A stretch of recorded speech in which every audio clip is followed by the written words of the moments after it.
अमृता, तुझ्या या मित्राला आत्ताच्या आत्ता इथून निघायला सांग. मी इथे राहायला नाही आलोय नरसिंह काका. मी जानकीला बाहेर भेटलो म्हणून तुम्हाला राग आला असेल तर आय एम सॉरी, मला माफ करा. पण मी जानकीला का भेटलो याचं कारण तिने तुम्हाला सांगितलं असेलच. राहिला प्रश्न त्या फोटोजचा, तर आमच्या प्रेसमध्ये कर्वे नावाचे एक उपसंपादक आहेत. कर्व्यांना असं वाटलं होतं की असे उद्योग करून ते मम्माची मर्जी संपादन करतील, पण तसं काही झालं नाही. माझ्या मम्मानी हकलून लावलंय त्यांना. तुमच्या माहितीसाठी म्हणून अजून एक सांगतो. अमृताच्या किडनॅपिंगची जी बातमी जागरमध्ये आली होती तीही या कर्व्यांनीच छापली होती. तुझ्या आईला न विचारताच?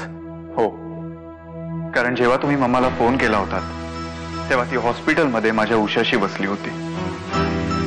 त्यामुळे प्रेसमध्ये कोणाशीही तिचा संपर्क झाला नाही आणि ती बातमी छापून आली. त्यानंतर तिला फोन करून तुम्ही जो काय तमाशा केलात ना,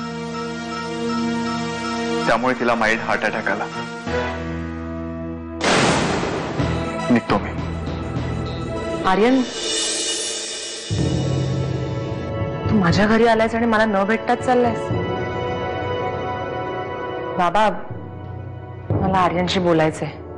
हे बघ अमृता, तुम्ही आमच्या खोलीत जाऊन बसा.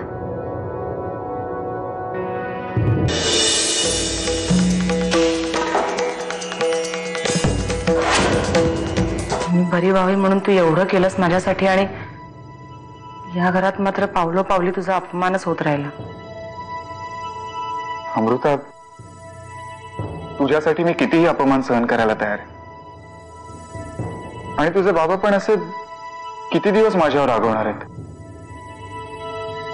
हे बघ, तू अजिबात काळजी करू नकोस.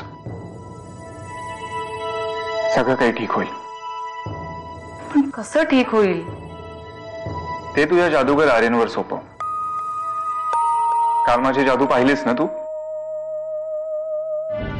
आर्यनवर तुमचा राग नाहीये ना? माहित नाही मला. कदाचित तो चांगला असेलही, पण म्हणून मी माझ्या मुलीला त्याला भेटण्याची परवानगी देऊ शकत नाही. हा, जर तो त्याच्या आईचं नाव जन्मभरासाठी टाकायला तयार असेल ठीक आहे, नाहीतर मी आजच आत्याबाईला सांगितलंय त्या मुलाचं इथे येणं बंद करा. या पुढे जर का तुमच्याकडे एखादं असं पाकिट आलं ना, तर ते सरळ माझ्याकडे आणून द्या. कसं योगीच घरातल्यांचा वेळ नको जायला, आणि हेही तुमच्यावर चिडायला नको. म्हणजे जे काही बोलायचं ना ते स्पष्ट बोल.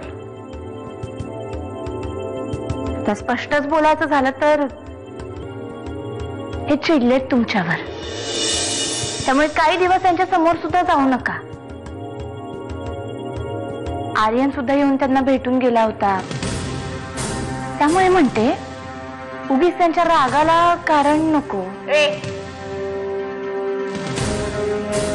मी काय केलंय ग? का कोण जाणे, पण यांना असं वाटतंय की या फोटो प्रकरणातले मुख्य सूत्रधार तुम्हीच आहात म्हणून. आर्यन सुद्धा म्हणत होता की तुमचा तो कर्वे नावाचा कोणी मित्र आहे त्याच्या. कर्वे माझा मित्र नाहीये, कळलं? म्हणजे तुम्ही त्याला ओळखता तर? म्हणूनच सांगते, काही दिवस त्यांच्यापासून दूर राहा. उद्या काही झालं ना तरी मला भेटून जा, कारण नंतर काही दिवसांसाठी मी कदाचित रमावतीला जाईन. एकटीच जाणार आहेस तू? एकटीच कशी जाईन रे? मी काही बोर व्हायला नाही जात आहे, एन्जॉय करायला चालले. जानकी पण असणार आहे सोबत. ठीक आहे, मी तुला भेटून जाईन अमृता. टिल देन मस्त एन्जॉय कर, मजा कर. Okay okay okay, bye bye.